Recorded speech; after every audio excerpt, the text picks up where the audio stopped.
SABC News presentation.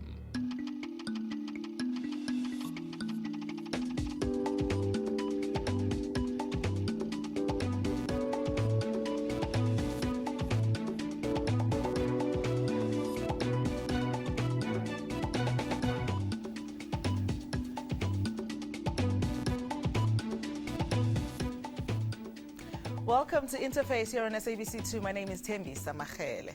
Well, one of the UK's most wanted men was arrested in South Africa 2 weeks ago. Martin Evans from Wales had been on the run since 2011. We've also been following the trial of Czech fugitive Radovan Krejcir. And these are just two examples of several foreign criminals who have been seemingly living comfortably in South Africa. Now, according to the Institute of Security Studies, criminals find it easy to operate in the country. On Interface tonight, we discuss the influx of organized crime syndicates in South Africa and whether or not our security agencies are coping with this challenge.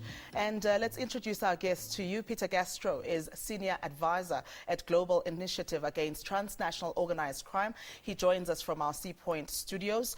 Captain Paul Ramaloko is the National Spokesperson for the Hawks, and he joins us here in our studios in Johannesburg. As usual, if you would like to participate in this discussion, you can do so by hitting our Facebook page. It's Interface on SABC2, or hitting us up on Twitter at Thembi Samachele or at Interface on SABC. Thank you very much to both my guests for joining us. Thanks, Thembi.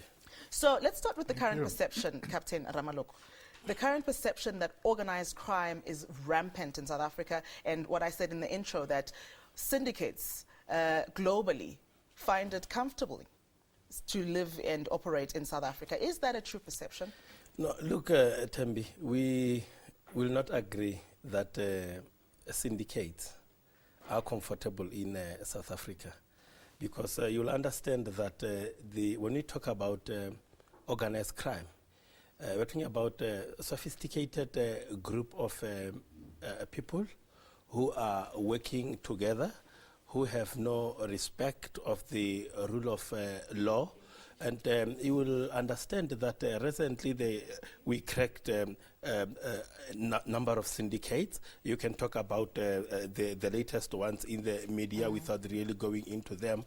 And the Minister of Police also made some announcement not long about a number of syndicates which the Hawks managed to crack. We're talking about over 30 last year. And we are saying it is not true that syndicates are comfortable in South Africa. Okay, let's bring Peter Castro in here.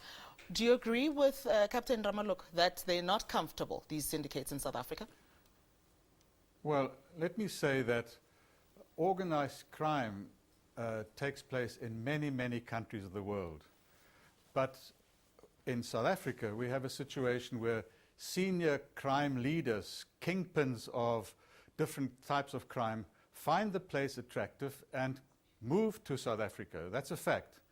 And they do so for a number of reasons. They do so firstly because they clearly don't think that the chances of them being arrested here are very high. In other words, they think it's a relatively low-risk country.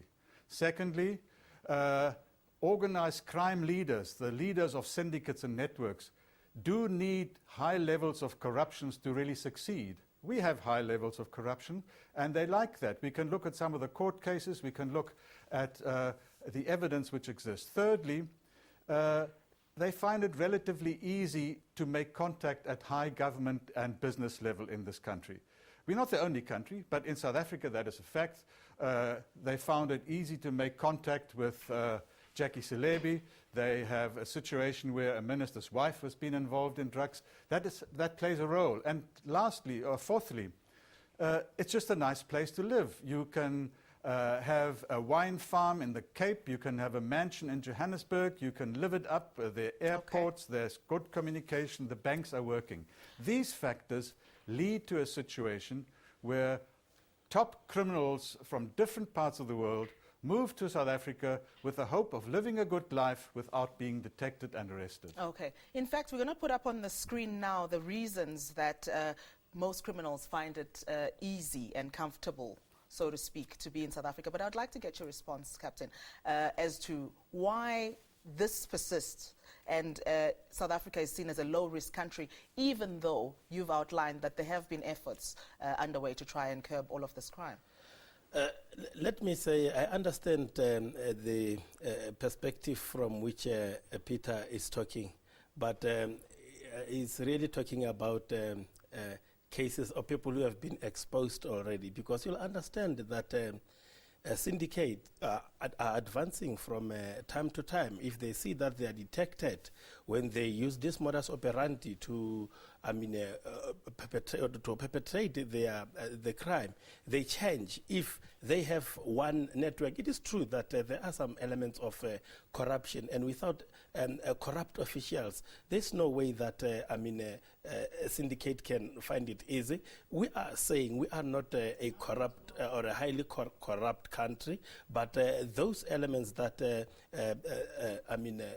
Peter spoke to, they're out there already in the public domain. And you feel that you're doing enough to deal with them, though? That's the question. Yes, they've been dealt with those issues, and we are saying if perhaps there were those that are still perceived to be in the loose and not being dealt with, then that would be something else. But those two issues he spoke to, we have good successes in those. Mr. Castro, do you feel that...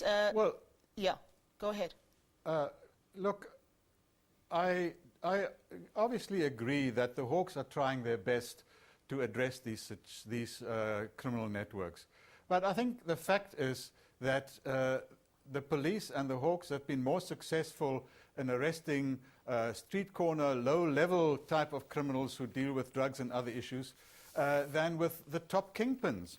That makes it attractive to the leaders, to the ones who buy their mansions on the coast or the wine farms. They don't believe that they're going to be caught. It's highly sophisticated, and they are very smart, and the Hawks, I think, don't necessarily have all the resources that they need, nor do they have, I believe, the necessary independence. They struggle, and it's a problem in many countries of the world, except that here we have some very smart ones. Before we take a break, I'd like you to just speak to this issue, because I know that you wrote a piece about this. There is a perception that 1994, the dawn of our democracy, all of a sudden our borders became porous and the crime levels increased, and we had all of these international syndicates suddenly operating in the country. Is that the case, or was this a problem even before democracy? No, it started well before democracy. One of the best-known mafia leaders, Vito Palazzolo, came in under the previous regime, was protected by them, found cover because of all the corruption that took place, and only very recently was he extradited and sits in jail in Sicily at the moment. So this comes a long way. But certainly what is true is that in the 80s, in the late 80s and in the early 1990s, there was a significant inflow of international criminal networks from all corners of the world, from West Africa, from China, from Europe, from neighboring countries. The environment was much easier at that time to do so. The clampdowns were not anymore as strict. And that's where we caught up, as it were, with many other countries who've had this for a long time. Okay, so this is a definite problem, but we are looking for solutions on the show tonight, and that's why we are talking to our guest about the way in which we need to deal with this as a country. And we are welcoming your thoughts as well on our Facebook page, Interface on SABC2, or on Twitter at Tembisa Magele or at Interface on SABC. We're back after this.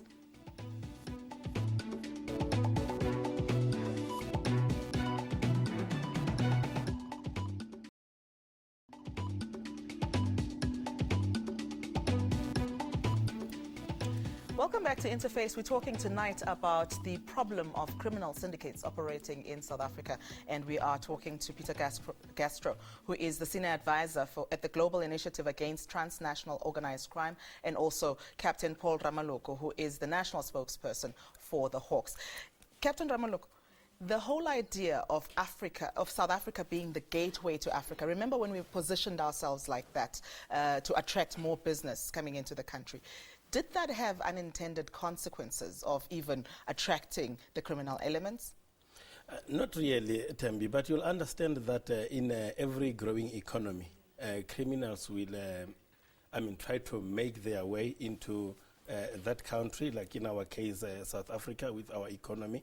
Yes, indeed, organized criminals will try to come and, do their business here, but it is not that they can be comfortable. On the issue you were talking to Peter about just before the break of our ports of entry, I just want to indicate that it is close to impossible that you'll understand that the syndicates, there are those that are traveling with valid documents, but you'll find the bulk of them moving without valid documents so that their movements cannot be traced. But I want to indicate that our ports of entry security is very tight, and it's just impossible that one can be able to come and go through without an assistance of corrupt officials within our various ports, being land, air, and sea. We do have corrupt officials at the ports of entry, and some criminals are using those cracks to have their way in their country, but there's no way that they can arrive here and do as they please. So there's a report that came out from the Institute for Security Studies, and they were saying in that report that a number of these criminal syndicates actually front with proper businesses. So they set up businesses that look legit. Meanwhile, they are conducting unsavory business using those businesses. Are you dealing with that adequately? Are you aware of that as a problem? Yeah, you will understand that the main crime committed by these syndicates is money laundering. They will have our, South African citizens who can register businesses, of course, be, subjected to those criminal activities used for the purpose of fronting. At the end of the day, it is our people who assist the, international syndicates to have, their foot in our country. So we are saying without assistance of local criminals, they may not be able to, have their way in. Mr. Castro, there's another element that I'd like to bring you in on here. Interpol, which is supposed to be this international organization that deals with crime, they have operations in South Africa, and yet we've heard over the past couple of weeks or months how they've been burgled a number of times, and that doesn't inspire confidence. Talk to us a little bit about the role of Interpol, particularly in this country. We need to remember that Interpol is a membership-based organization. So a large number, I can't remember, let's say 160, 170 countries are members of Interpol. They operate on a consensus basis. And Interpol does not have a mandate to conduct investigations against organized crime or drug kingpins. It provides communication, information, intelligence, and enables people to link up police departments and officials to link up globally. So maybe it is itself partly responsible for raising expectations from the public that they can do much to solve the problem of organized crime in South Africa or elsewhere. They can't because of their limited mandate, but they play a very useful role in coordinating standards, providing information and what they call the red arrest warrants. It's different from the role of the Hawks, for example. The Hawks have a far more direct and important mandate to investigate and bring to prosecution. Interpol not. But if you look at it from a layman's perspective, our perception as the general public is that an organization like that or an institution like that should not be able to be burgled a number of times. So where is the problem? What do you think has happened there? You are absolutely right. That is a valid perception. Whether it's Interpol or the Hawks or any police department anywhere, any burglary which takes place in the office of important and sensitive information immediately raises the suspicion that there was an inside job, inside connections, and that there is something crooked happening. So it seriously undermines the credibility and standing of law enforcement agencies and of Interpol when these things happen. I think, and public skepticism or concern is justified. Captain, let's just hook onto that last point that Mr. Castro is making. The perceived involvement of rogue elements within our security agencies, including the Hawks, including the South African Police Service, including all of these. How are we dealing with that? You'll understand that, yes, it is a challenge. You will have some members who may relax on the ethics of their employment, but that wouldn't necessarily mean that the whole entire, DPCI or the Hawks is, corrupt, or maybe the South African Police Service. That should not be the perception. And the South African Police Service has, maintained a very strong stand against the corrupt officials. Many of them, have been suspended. A lot of them have been taken out of the police service. There is a purification exercise underway where, there's total zero tolerance of criminal elements within the South African Police Service. Mr. Castro, is that purification process effective in your opinion? No, I do accept what the captain says. They're really trying to deal with the corruption within the police and the law enforcement generally, but it's a serious problem. It's really getting worse. Increasingly, we have top court cases where it's no longer only the accused who is linked to organized crime, but next to him sit police officers. And we have had a number of serious top cases like that, increasingly so.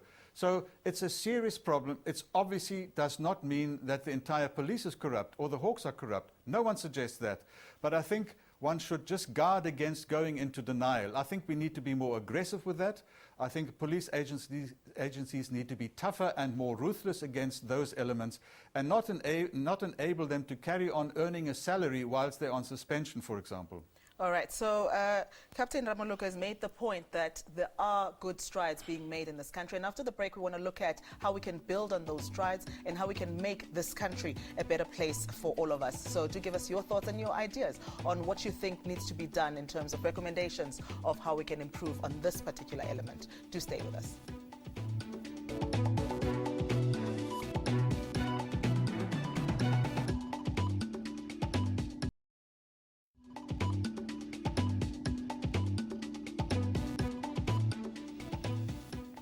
Welcome back. This is Interface, and now taking a quick look at what you've had to say on our Facebook page and also on Twitter. We don't have time to look at everything, but as usual, we will touch on just a few. Khupulang Dibetso says, security should be beefed up to protect all information that is gathered by security agencies, speaking particularly about the issue of Interpol.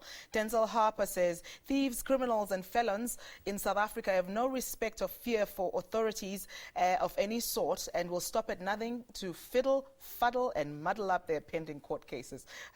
That's a nice play on words there. And Romana Sal says, why are we even surprised? Criminals flee their own countries into South Africa and they walk around freely in our streets, towns and cities. And Najura Khan says, it's a fallacy that our identity is even safe as ordinary citizens. So there are fears there. Those are just some of the messages coming through on Facebook. Do keep them coming. We do welcome those thoughts. But just as we're about to close, then let me start with you, Captain. There is a lot that's been done, as you've outlined, but surely there's room for improvement. What else, in terms of recommendations, do you think we can do? We are saying, as law enforcement, before we do what we do, which is our law enforcement duties, we are members of the community. And all the wrong some of us are involved with, the community knows about the, involvement of people who are in authority.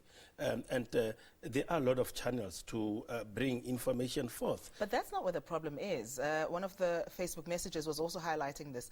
Once you've brought these criminals in and you've booked them, they sit in our justice system or are able to escape justice because of some of the problems we have with the system. How are we fixing that? No, we don't have cases where syndicates are escaping from justice. We have them behind bars. They are being dealt with. It's just that whistleblowers, people who give us information about this criminal activity, must understand that as law enforcement officers, to get the case ready court ready to hold a person accountable, we need to do a lot of investigative work to gather evidence which will be acceptable in the court of law, so that which will lead to conviction of that individual in question. So most of the complaints we will receive is that I reported this person to you a month ago, but the person is still roaming around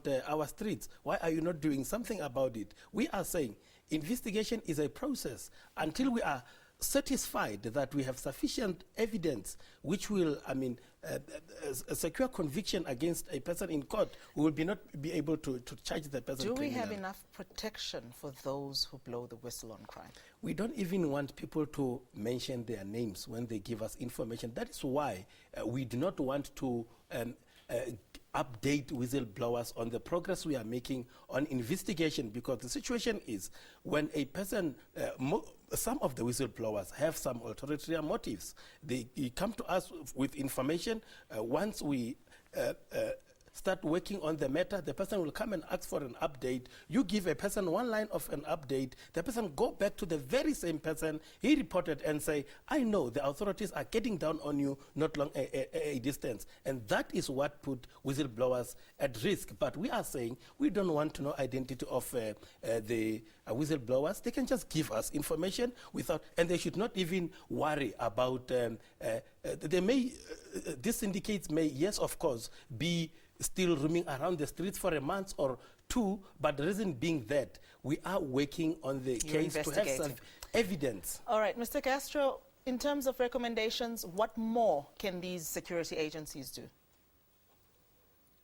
We need to remember that the law enforcement people, Captain Ramaloka and the Hawks, for example, are only one element. If the criminal justice system does not operate properly and coordinated in their dealings, then it lowers the risk. For example, the National Directorate of Public Prosecutions, it's got nothing to do with the law enforcement. If they don't get their act together, if they don't sort out the internal crises, that reflects on the whole justice system and makes it easier for organized crime people to thrive. So we need to look at the strength of our institution, of our government departments, to make sure that the standards are there and that corrupt elements are rooted out. But I agree with the captain as far as the role and the responsibility of the public is concerned. I think we sometimes have almost developed a sort of an avoidance syndrome because we believe we're the only country which has got serious organized crime problems. We are not. It's something which you find in many, many countries of the world. But that doesn't give us a reason to go into avoidance. We need to be open about it. We need not to become part of it by buying stolen goods. And we need to support law enforcement where we can to make a success of their investigations. So it's a question of government departments playing their role, not only the police, and it's a greater responsibility and participation and support by the public. All right, and final thoughts from you, Captain? No, I'm just saying if we work together with the community, against these syndicates, they will have no space in our country. All right, and the message going out to us as the South African citizens is that we should also not participate in crime and also report and be patient, as the captain was saying, when we have reported and we have blown the whistle. Be patient with the law enforcement agencies and let them do their work. Thank you very much to my guests for having joined me for this discussion. Thank you very much for making the time to join us for Interface. To join us again next week at the same time, for me, Thembisa Magele. Let's keep the conversation going and also join us again next week at the same time. Good night.